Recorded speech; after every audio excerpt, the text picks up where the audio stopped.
Hello दोस्तों, इस video के अंदर हम टॉट के आगे के टॉपिक को समझेंगे। इससे पहले हमने दो वीडियोस देखी थी, जिसके अंदर हमने एक में इंट्रोडक्शन समझा था और एक में हमने समझा था कि क्या एसेंशियल्स होते हैं टॉट के। अब हम आते हैं एक बेसिक के ऊपर, जो कि बिल्कुल शुरुआत की बात है। हमारे पास एक क्वेश्चन अराइज होता है कि क्या लॉ ऑफ टॉर्ट होता है या फिर लॉ ऑफ टॉर्ट्स होता है। मतलब कि ये वर्ड टॉर्ट है या फिर ये वर्ड टॉर्ट्स है।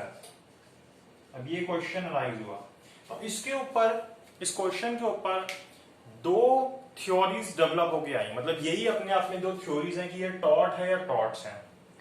यहां पे हमारे पास दो व्यक्ति हैं जिन्होंने इस थ्योरी को डेवलप किया। एक है विनफील्ड और एक है सैलमन। सैलमन ने इस थ्योरी को डेवलप किया कि ये लॉ ऑफ टॉर्ट्स है, मतलब इसके पीछे एस लगेगा। और जो विनफील्ड थे उन्होंने बोला ये लॉ ऑफ टॉर्ट है। अब लॉ ऑफ टॉर्ट्स और लॉ ऑफ टॉर्ट में क्या डिफरेंस है।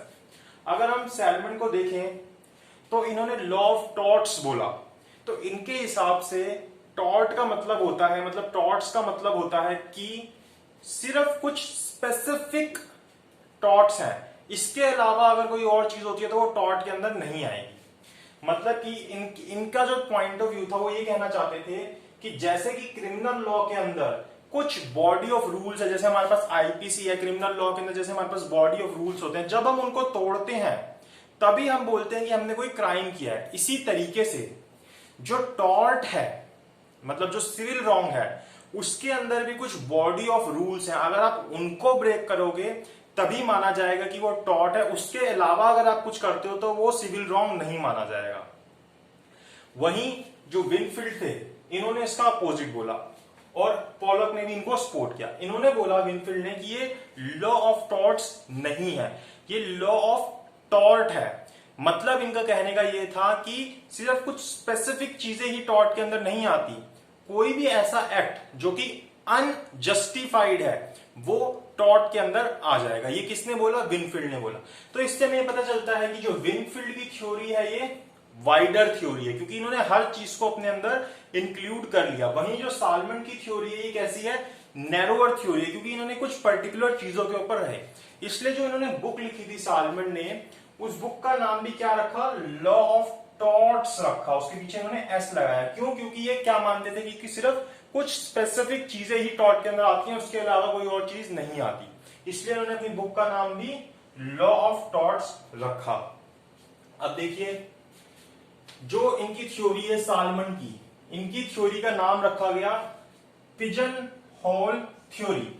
पिजन होल थ्योरी, इसका नाम पिजन होल थ्योरी क्यों रखा गया? इनकी थ्योरी का नाम वो इसलिए रखा गया क्योंकि इन्होंने बोला कि जैसे एक पिजन होता है, मतलब जैसे एक पिंजरा होता है, उसके अंदर जैसे कुछ होल्स होते हैं।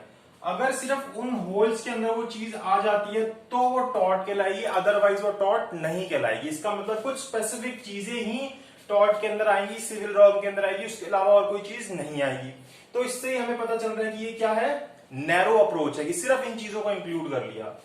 इसलिए इनके जो वर्ड्स यूज हुए, इन्होंने इनको क्या किया? क्राइब्ड, कैबिन्ड एंड कन्फाइंड किया। क्राइब्ड, कैबिन्ड एंड कन्फाइंड किया, जिसको कि विनफील्ड ने मना किया कि ऐसा नहीं है। हालांकि बाद में विनफील्ड ने ऐसा बोला कि दोनों ही अप्रोच ठीक है, मेरी अप्रोच भी ठीक है और सैलमन की अप्रोच भी ठीक है, लेकिन जो मेरी अप्रोच है वो ज्यादा प्रैक्टिकल है, क्योंकि हर चीज को मैं इंक्लूड कर पा रहा हूं। जो सैलमन की अप्रोच है उसके अंदर हर चीज इंक्लूड नहीं हो रही। अब देखिए, जो विनफील्ड की अप्रोच है, जो वाइडर अप्रोच है, वो जस्टिफाइबल भी है, वो सही भी है एक तरीके से, लेकिन हम ये डिसाइड नहीं कर सकते कि सैलमन ठीक है या विनफील्ड ठीक है। जब हम इस चीज के ऊपर आएंगे तो हमें मिडल वे लेना है। हमें ना तो सैलमन को गलत बोलना है, ना ही हमें विनफील्ड को गलत बोलना है। हम मिडल वे पे चलेंगे। हम बोलेंगे कि जो सैलमन की बात है वो भी ठीक है, लेकिन जो विनफील्ड की बात है हम उसको नकार नहीं सकते।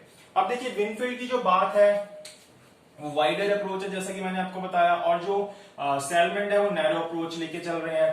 क्यों? क्योंकि इन्होंने सिर्फ स्पेसिफिक रॉन्ग बोले कि ये चीज होगी तभी रॉन्ग होगी, अदरवाइज नहीं होगी। जबकि जो ये थे विनफील्ड, उन्होंने बोला कि हर एक रॉन्गफुल एक्ट क्या होगा? टॉर्ट के अंदर आ जाएगा।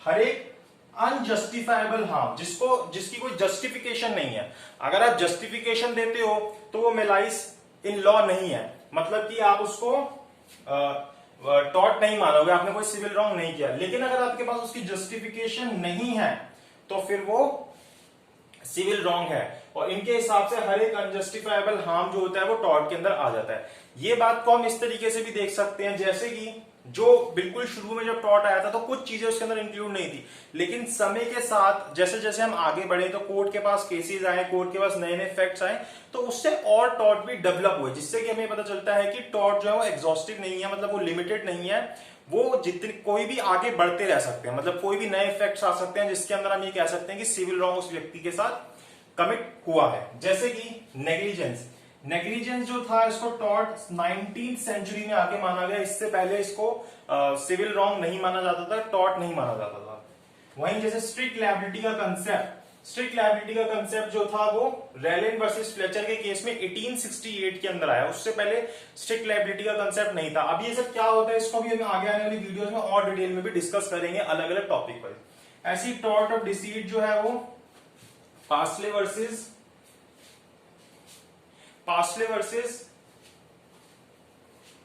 फ्रीमैन के केस के अंदर 1789 के अंदर डेवलप हुआ। और जो टॉर्ट ऑफ इंटिमिडेशन है ये तो अभी रिसेंटली डेवलप हुआ 1964 के अंदर ही रूक्स वर्सेस बार्नर्ड के केस के अंदर। तो जिससे हमें पता चलता है कि जो टॉर्ट है ये हमारा टाइम के साथ इवॉल्व होता जा रहा है और तरीके के टॉर्ट्स हमारे सामने आते जा रहे हैं। तो जो विनफील्ड की अप्रोच है वो ज्यादा अच्छी अप्रोच है, वो ज्यादा वाइडर अप्रोच है। अब ये चीज जो थी इंडिया के अंदर भी चल रही है, इंडिया के अंदर भी टॉर्ट होते हैं, जैसे हमने इंग्लैंड को देखा वहां से हमने भी अडॉप्ट किया। तो सुप्रीम कोर्ट के सामने केस आया जिसका नाम था लाला पन्नालाल वर्सेस कस्तूरी चंद रामजी AIR 1946 का केस। अब इसके अंदर क्या डिसाइड किया गया इस कोर्ट के द्वारा, मतलब हमारे कोर्ट के द्वारा ये डिसाइड किया गया कि ये टॉर्ट होगा। क्यों? क्योंकि सारी चीजें एग्जॉस्टिव है ही नहीं, हम बता ही नहीं सकते सिर्फ ये चीज टॉर्ट होगी, इसके अलावा कोई और चीज होगी नहीं, क्योंकि नई नई चीजें टाइम के साथ डेवलप होती जा रही है, नए नए तरीके के टॉर्ट आते जा रहे हैं। तो हमारे इंडिया के अंदर भी बेसिकली देखा जाए तो जो हमारे कोर्ट्स है उन्होंने इसको टॉर्ट ही माना है, ये लिमिटेड नहीं है। अगर आप कोर्ट के पास जाते हैं कुछ नए फैक्ट्स को लेके और कोर्ट को लगता है कि हाँ ये अनजस्टिफाइबल एक्ट हुआ है, इसके साथ सिविल रॉन्ग हुआ है जो कि ना तो ब्रीच ऑफ ट्रस्ट के अंदर आ रहा है ना ही ब्रीच ऑफ कॉन्ट्रैक्ट के अंदर आ रहा है, तो वो आपको कंपनसेशन या जो भी रिलीफ है वो उसके अंदर देगी। जिससे कि हमें पता चलता है कि जो विनफील्ड की अप्रोच है जिसको पॉलक ने भी कंफर्म किया ये ज्यादा बेटर अप्रोच है। लेकिन हमें मिडिल ग्राउंड लेके चलना है, हमें ना तो इसको मुकरना है ना ही इसको मुकरना है, दोनों ही अप्रोच को हमें ठीक कहना है। तो ये सारी चीजें हैं जो हमने इस वीडियो के अंदर समझी टॉर्ट के रिगार्डिंग, कि हमारे पास दो थ्योरीज हैं, एक पिजन होल थ्योरी और दूसरी विनफील्ड की थ्योरी है। पिजन होल थ्योरी सालमन की थ्योरी है, सालमन जो थे वो नैरो अप्रोच लेके चले, विनफील्ड जो थे वो वाइडर अप्रोच लेके चले। इसलिए जो सैलमन थे इन्होंने इसको लॉ ऑफ टॉर्ट बोला, टॉर्ट्स बोला, और जो विनफील्ड थे उन्होंने इसको लॉ ऑफ टॉर्ट बोला। तो इस वीडियो के लिए इतना ही। अगर आपको ठीक लगे तो लाइक कीजिएगा, शेयर कीजिएगा, सब्सक्राइब कीजिएगा और कमेंट बॉक्स में कमेंट करके बताइएगा कि कैसी लगी। कोई डाउट हो तो वो भी पूछेगा, मैं आंसर जरूर दूंगा। तो इस वीडियो के लिए इतना ही।